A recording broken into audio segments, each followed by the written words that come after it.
Shalom Bapak Ibu Saudara-saudari yang terkasih. Bagaimana kabarnya hari ini? Semoga kita semua dipenuhi dengan kedamaian dan sukacita. Karena pada saat ini kita telah diperkenankan oleh Allah untuk bersama-sama merenungkan firman-Nya dan dijadikan sebagai bekal di dalam menjalani kehidupan kita sehari-hari. Namun sebelum itu marilah kita berdoa meminta tuntunan dari Allah agar kita betul-betul mengerti apa yang Ia inginkan. Marilah kita berdoa. Allah yang Maha Kasih, sungguh kami mengucapkan syukur karena Engkau berkenan untuk terus hadir dalam hidup kami. Sebentar lagi kami akan merenungkan firman-Mu.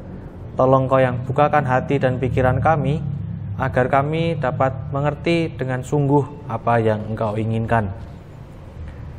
Dalam nama Yesus Kristus kami telah berdoa. Amin. Bacaan kita pada hari ini terambil dari Matius pasal yang kelima, ayat yang ke-37. Jika ya, hendaklah kamu katakan ya. Jika tidak, hendaklah kamu katakan tidak. Apa yang lebih daripada itu berasal dari si jahat. Demikianlah firman Tuhan, syukur kepada Allah. Bapak Ibu Saudara-saudari yang terkasih, setiap pejabat di dalam pemerintahan kita, di dalam negara kita ketika dilantik, itu biasanya ada upacara pengambilan sumpah jabatan. Nah, pengambilan sumpah jabatan ini biasanya disaksikan oleh para pejabat yang lain dan juga pemuka agama. Nah, seringkali ada yang tidak ingin menyebutnya sebagai sebuah sumpah, melainkan sebagai janji jabatan. Nah, janji jabatan itu disaksikan secara duniawi oleh pejabat pemerintah dan secara rohani oleh pemuka agama sebagai simbol bahwa janji itu bukan hanya kepada manusia tetapi juga kepada Tuhan. Nah, karena janji itu bukan hanya diucapkan atau dikatakan atau dilakukan di depan manusia tetapi juga di hadapan Allah, maka sudah semestinya mereka yang mengambil janji jabatan itu haruslah berlaku dengan bijak dan hati-hati ketika bekerja dan mengemban tanggung jawabnya. Tetapi pada kenyataannya, kita seringkali menemukan ada saja para pejabat negara yang mengingkari janjinya.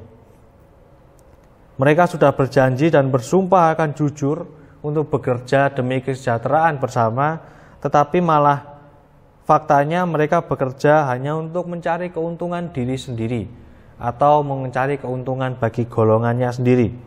Oleh karena itu seringkali kita menemukan di berita-berita di TV maupun di internet itu ada oknum pejabat negara yang mengenakan rompi bertuliskan tahanan KPK.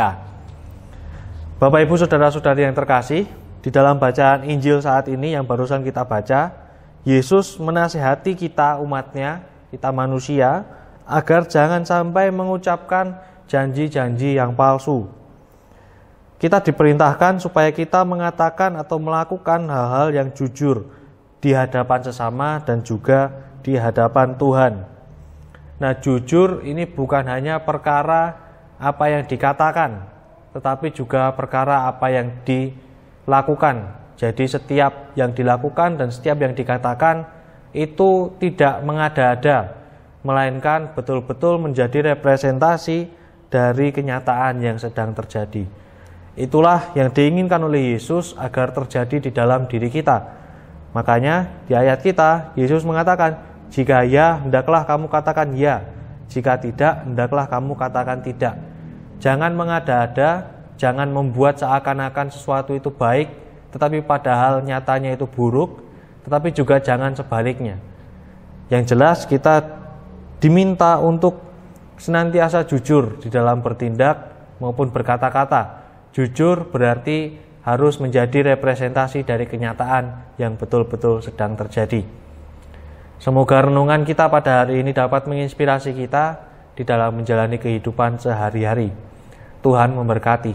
Amin. Bapak Ibu Saudara-saudari yang dikasihi Tuhan, baru saja kita telah merenungkan firman Allah, baru saja kita telah diingatkan kembali tentang bagaimana kita harus menjalani kehidupan ini.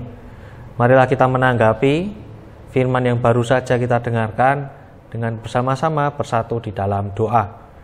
Mari kita berdoa. Allah yang Maha Kasih, kembali kami datang untuk mengucapkan syukur atas segala berkat dan anugerah yang telah Engkau limpahkan ke dalam hidup kami. Baru saja kami telah mendengarkan firman-Mu, baru saja kami telah merenungkan ayat di dalam Alkitab, dan kami kembali diingatkan dan tersadarkan bahwa kami harus senantiasa jujur, baik di dalam tindakan maupun di dalam ucapan. Jujur yang berarti adalah merepresentasikan apa yang senyatanya sedang terjadi. Tolong Kau yang bantu kami agar kami dapat senantiasa berlaku dan berkata secara jujur di dalam setiap langkah hidup kami. Kami percaya Engkau akan selalu menuntun kami ke dalam jalan yang benar. Di dalam nama Yesus Kristus kami telah berdoa. Amin.